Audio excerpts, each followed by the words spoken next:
Welcome back to the 2-Minute Warning. Today I'm looking at the somewhat breaking news between the Kansas City Chiefs and Baltimore Ravens after the Ravens traded Pro Bowl left tackle Orlando Brown Jr. to the Kansas City Chiefs in exchange for first round pick this year, a third round pick this year, a fourth round pick this year, and a fifth round pick in 2022. And of course, the Chiefs got back, like I said, Orlando Brown Jr., a second round pick, and a sixth round pick. So overall, I love this trade between these two. But before getting to the topic a little bit more, question for those of you viewing Ravens fans, especially, who do you want to see the Baltimore Ravens draft with their brand new first round pick at number 31 overall in the upcoming draft, just less than a week away? Comment down below for those of you viewing who you think they should take. But getting into the topic on what I think this trade means overall for both of these teams. Kansas City Chiefs, they saw in the Super Bowl how bad Patrick Mahomes had to scramble, and they don't want that to happen again. And now they have an entirely new built offensive line that is, to me, one of the top offensive lines in the league with a Pro Bowl left tackle in Orlando Brown Jr. You signed Joe Thuney, who is arguably the best offensive guard in free agency, if not him, Brandon Scherf. Either way, Joe Thuney was up there in talent. You brought Kyle Long out of retirement, and now you're getting some guys back, such as Austin Blythe, Lucas Nying, on that pronunciation, I don't know if that's correct, and you got some depth such as Lawrence Duvernay between him and Kyle Long if you want to alternate them. But overall, this offensive line is completely built, and I think one of the top ones in the league with the main foundation in your left tackle in Orlando Brown Jr. and Joe Thuney, then Kyle Long as well. If he comes back out of retirement and is still the Pro Bowler he used to be, the Chiefs are looking amazing. Looking at a little bit of the Ravens' perspective, not a bad move as well. Brand new first round pick, and now that they got two first round picks that are kind of back to back, they're pretty close. They have 27th overall, that's their own first round pick, and 31st overall, which they just acquired from the Chiefs. And I like this move because in the first round pick, you could still possibly draft a top left tackle. They've already announced that they kind of want to look at Alejandro Villanueva, a former tackle from the Steelers, to kind of replace Orlando Brown Jr. But who's to say at 27 or 31 overall they don't draft Tevin Jenkins to be behind Alejandro Villanueva or play with them or alongside of them and just get this new rookie to learn in and get some more reps and possibly replace Orlando Brown Jr. like it was nothing, and he's now on a cheap rookie contract. And with the other first-round pick, they can address the receiving position if they wanted to go a Kadarius Toney or Rondell Moore or whatever way they want to go. They could go receiver and offensive line in the first round of this draft, or if they want to look at pass rush as well, maybe a Kwity Paye or Gregory Rousseau or Jalen Phillips for them to lose Yannick Ngakoue and Matt Judon in this past season, and kind of Calais Campbell is up front alone now in that defensive line. Either way, whatever route they want to go, receiver, offensive line, defensive line, the Ravens have multiple routes to go now, and I'm very excited to see how it plays out. Like I said, this Chiefs team, my only concern is Orlando Brown Jr. made it clear seemingly that he wanted to be traded, that he wants to be paid once he is traded, and then if they give him a brand new contract to make him possibly the highest paid left tackle in the NFL, they give him $20 million a year. Joe Thuney was signed to 5 years, $80 million. I don't know what that math is exactly. Right around $16 million a year.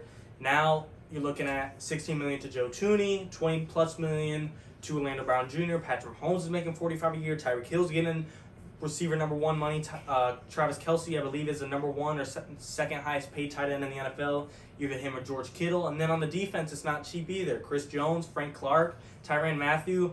I don't know how long they could keep this entire squad together in the long term. Of course, some of these guys like Mahomes are locked up for the next decade, but I don't know how long they will be able to manage the cap and keep them forever. But if the Chiefs didn't have a plan to figure it out, they wouldn't have made the trade. So I do believe in them. The Chiefs are a good organization. Even before Patrick Mahomes, they're a well-run franchise and team, and I believe they have a plan to figure out. And they're just coming off a Super Bowl loss and a Super Bowl win the year before. They're doing things just fine. And I seriously think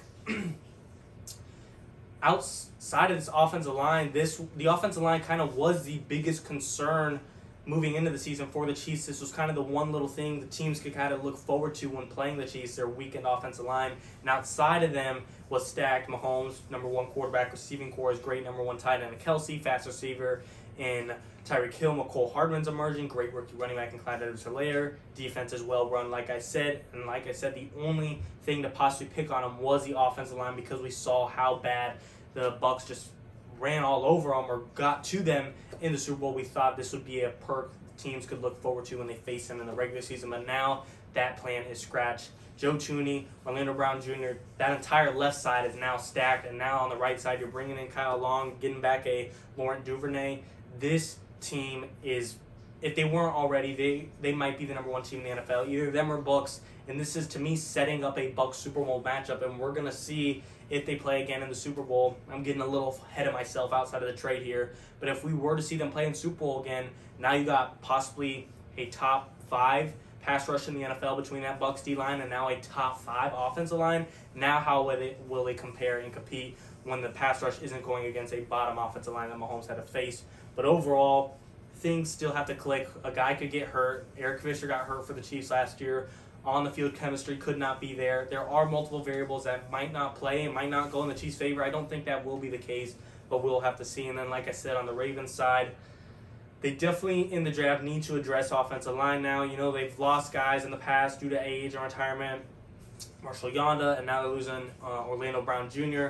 They need to address the tackle position. Like I said, they're going to get Alejandro Villanueva, expectingly so, but they cannot be your future answer. Like I said, I'd love for them to possibly look at and steal a Tevin Jenkins in the first round if he falls to them at 27, and I'd love for them possibly at 31 to go with a receiver like Kadarius Toney, who has high upside. Chiefs, on their part of the trade, I don't think they gave up way too much. You got a Pro Bowl left tackle that can protect Mahomes for the next 10 years. I mean, the dude's only 25. It's not like he's this 32-year-old offensive lineman coming into a new system. He's a young cat that's young with Mahomes as well, and this is going to be a young duo that lasts a long time. And like I said, the Chiefs, they gave up a first, third, fourth, and fifth, but they also got back in return a second. So for them to have 2 seconds this year as well, they could pick up an interior lineman or a receiver in the draft if they want as well. In the second round, Ravens might get a better pick going that route, being in the first round, of course, but Chiefs, they still have some draft capital to work with. 2 second-round picks are expectingly supposed to be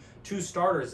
Typically, your guys that are picked in the first 3 rounds are expected to be a player that has the caliber or has the talent to be a starting caliber player. So the Chiefs, they are not done yet.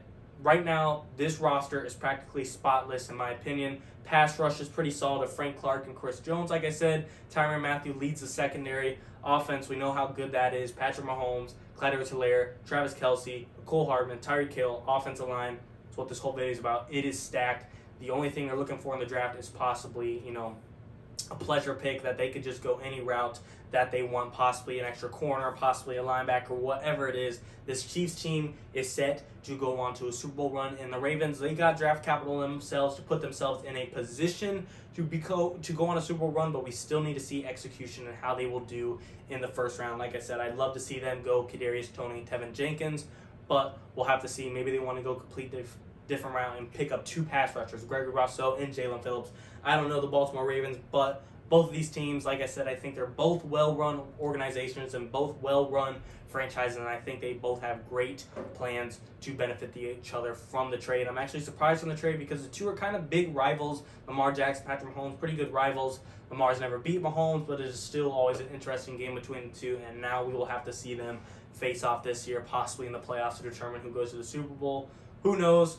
But overall, I love the trade for both teams. I do think it benefits them. This gives the Ravens options to address their couple holes, receiving core, pass rush, and offensive line, and now this fix the biggest hole for the Kansas City Chiefs. I like them to reach the Super Bowl again, and I like the Ravens to make a run at it as well. But overall, we have to see how the draft goes, and if the Ravens, this could backfire on them. They could draft a bust, and this could haunt them for the next decade. We don't know. But that's why the draft will be exciting, and that's why trades are always exciting. But of course, comment down below, guys, your thoughts on this trade. Did the Chiefs win the trade? Did the Ravens win the trade? Was it evenly matched? And of course, like I said at the beginning of the video, question for those of you viewing, comment down below who you want to see the Ravens draft with their new first-round pick at number 31 overall. 2 first-rounders this year. Who are they going with? Can't wait for the draft. Thank you for watching, guys. 2-minute warning.